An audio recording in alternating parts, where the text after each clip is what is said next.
What an awesome road, right? That capitulation in Vegas, which was just the worst game we've ever seen, to what we're seeing now, which is an identity that they've had and grasped. Leadership is all about that, pushing the boundaries, showing people how to get to that next stage, and everyone's drawing upon it. They have rides and flows and that, and I thought Cronulla would, but then you go, not against the Warriors. They're the real deal. They really are. DSPN, the Devlin Sports Podcast Network.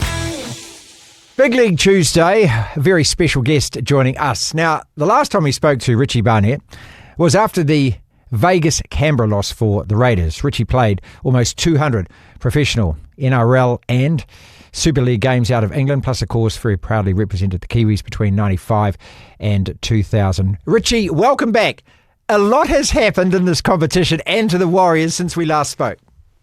It has, Marty. It's what an awesome road, right? That capitulation in Vegas, which was just the worst game we've ever seen, and haven't Canberra been amazing, to what we're seeing now, which is an identity that they've had and grasped and just maintained. And if not, from last weekend's game, they just went another level. The error rate and the discipline they showed has been the mainstay of their winning theory this year. It's been incredible. Okay, so, the criticism, and it was warranted after that game. You mentioned a couple of things. You mentioned a couple of selections in terms of the forwards. You mentioned the way that we attacked and where we attacked from in certain parts of the field, and our inability, especially to get out of our own 22 or 20 metre line, and also some of the substitutions you questioned. I don't know whether or not, they sat down, the coaches, after that game and thought, okay, we got that completely wrong and let's go again, or whether or not it was just a blip on the radar. Because you look at that first half against the Melbourne Storm, it was very similar. We got blown off the park. But you take those two games out of it, the other loss to the Raiders was very competitive. This team has been, as you say, ultra consistent from that point on. Yeah, and there's too many of players in that crust of the team that have got a lot of experience. If you look at their back three with Chance and Roger and Darlin, there's 180 games plus. Their front row, again, 200 gamers right at the front, and your back row, you're looking at about 180.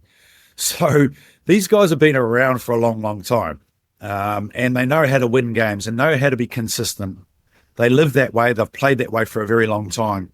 Add to it the spine, which was a decision that we thought, where is the spine going? Are they experienced enough to take this team and direct them around? And the answer to that question is they've developed incredibly well. Metcalf has been amazing. He's owned that space. Chanel has just started to combine well with him. He's been the less of the players that have been highlighted, but Chanel's been an incredible player that's partnered with him really well. And, when you've got Wade that's just directing the play around the hooking role, and add Healy to that, and you've got a very, very well-accomplished team. So how long does it take to get, that combination going? Because I think all of us after round one, straight away said, and Tony Kemp said it on this show as well. He said, look, you've got to give them 5 or 6 games. And obviously Andrew Webster had the confidence to do that. Then they started winning close ones. Luke was kicking last-second goals. He was making try-saving tackles. That game against the Broncos, from halfway kicking that goal. All of this builds extra confidence, doesn't it? But I suppose my long-winded question is, how long does it take to really mould that combination, that key 6 and 7? Yeah, and it's a good question, because the answers are really in the person, how much belief they actually got in themselves, really. Partnered by some really good coaching smarts, and obviously learning off players that have been around like Sean Johnson and Stacey Jones, and taking what you can. But obviously, clearly, Metcalf's one who's an open-minded person, wants to learn all the time. He's fastidious. He wants to get better every week. So with that in mind, yes, of course he's going to develop as a player. He's 26 or 25 or 26 years of age, who hasn't had much football, who understands what resilience looks like, because he's had to play limited football over those last 4 or 5 years.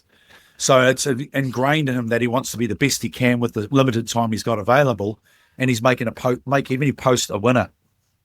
So I think it's a multitude of things too, and it makes it easier when you've got surrounding players filling those gaps for you, right? Defensively, you know that you've got certainty around you. You've got Nicoria on the edges. You've got Capewell on the edge. You've got some sturdy front rowers. You've got players on the edge who can make good decisions. So that's all part of you being a player that you are. Because if he played probably 3, 4, 5 years ago in a side that the Warriors were poor, then you wouldn't be a player that's developing right.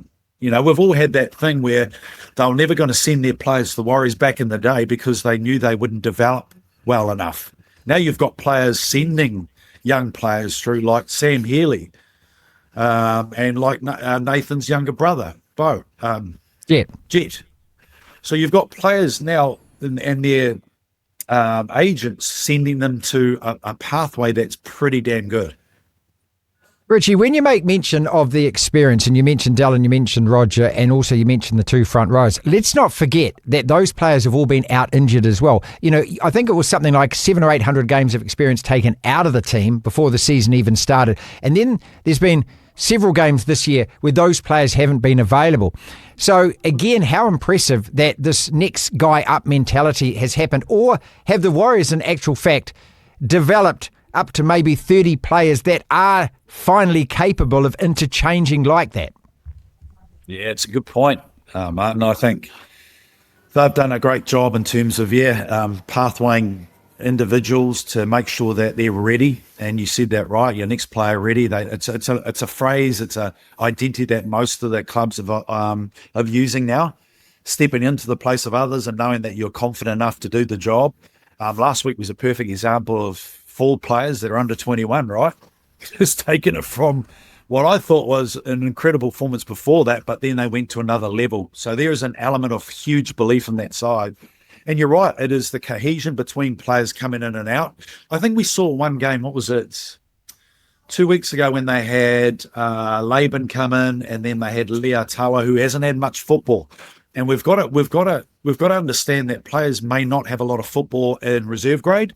They come in to play when they've been asked to play, but they're just a little bit raw and not fit enough to be able to sustain a whole game, like Leatawa did.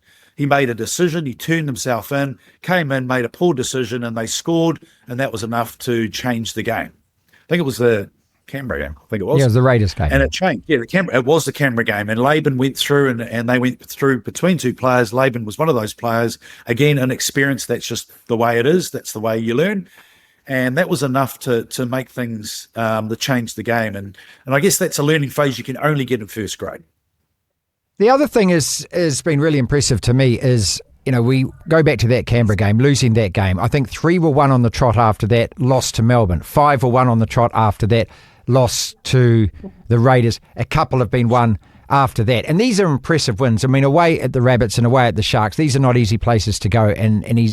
But it's bouncing back. So whatever happens in that game, the most important thing is to turn the corner and to win the next game. And last year we didn't see that. We only saw 9 wins out of 24. So how important is that as well as just wiping the slate clean with that one and going again? Yeah, their bounce back rate is awesome. I love the fact that they just turn it around, focus on what they can do, take the learnings from last week and then move forward. And I love that mentality, what they're doing. And I think their standard has risen to another level as well. There is a high standard. Whoever comes into it, whoever's training, we need to push. You know, you've got guys like Fish, you've got Mitch Barnett, you've got Capewell, all these guys who are leading the charge. Leadership is all about that, pushing the boundaries, showing people how to get to that next stage, and everyone's drawing upon it. It's like a funnel, really, and they're enjoying the fruits of that. And I love the fact that, you know, like Aaron Clark comes back, shows emotion that he's connected to New Zealand, because that's what was missing in his life over in Australia. He comes back and shows a different dimension to his game, and the energy and the emotion that's ripping through him. You could see it, you can feel it, and the way he plays. So just those added players that have come into it just take things to a different level. And I guess it's like a chess game where they've got to grab players who they think they can take their game to a whole new level, and that's exactly what they've done. And there's still a bit of work, of course, but they're growing and growing and growing in confidence. Not the finished article. If you like what you're listening to, like what you're looking at on the DSPN channel, please hit the subscribe button. It does help us enormously. You know, I'm looking at the top 4 now: Bulldogs, Raiders, Warriors, Storm. And what is really pleasing is there's a healthy gap now. There's between 4 and 5 to where the Storm and the Sharks is a 4-point gap. So for the Warriors, there's now a 6-point gap back to 5th spot. And I suppose my point is you've got to finish inside that top 4. Maybe Penrith might be the one team that finishes outside that top 4 and can go on a run in the finals because they are Penrith. But to finish in that top 4, it gives you that home advantage. It gives you 2 bites. And 6 points at more than halfway through the season is bloody healthy, isn't it? That's an incredible gap. When you've got 2 more buys to go. I know Canberra haven't had their buys yet, so 3 buys. So they've still got their health upon themselves too. And I think that mid-season, having a couple of games to reset again, get players in order. You saw with Wade Egan having to play so much football at the moment and his body start to shake. We always thought why they keep not having Sam Healy to come in and release Wade Egan. And I think the health of the players at the moment is vitally important. We need them at the back end of the season, not the front end. Yep. And so we need to look after players and manage that in a way where they're healthy at the end of the season so they can make a run. We saw Mitch Barnett, obviously, with his ACL. Yeah, we saw Wade Egan with his hip injury. So a bill of health is so important moving into it, isn't it? Richie, also, when you look at the points table, I mean, I'm just flabbergasted when I look at this. I love my American sport. So if I'm speaking in American sport speak, there's only 5 teams out of the 17 that are above the 500. 12 teams don't have a winning record in the NRL just over halfway through the season. I don't know whether this has ever happened before. There'll be a stat boffin out there who can answer the question yes or no. But looking at that, what does that tell you? It's an interesting game, because where we've seen momentum shifts in this game. We've seen the HAI, you've seen concussions, you've seen all that's happened in the game that can really change the directory of the game, and the momentum swings are really prominent. You've seen them fluctuate so highly. You saw what Cronulla did and what the Roosters did to Cronulla, and Cronulla get beaten by. There's so much fluctuation. You've got to get them at the right time. There's been player movements. Look at look on last night coming back to Canterbury and firing a shot. So these player movements that are happening, and it is disrupting this whole game, and that's why it's an intriguing competition. DSPN.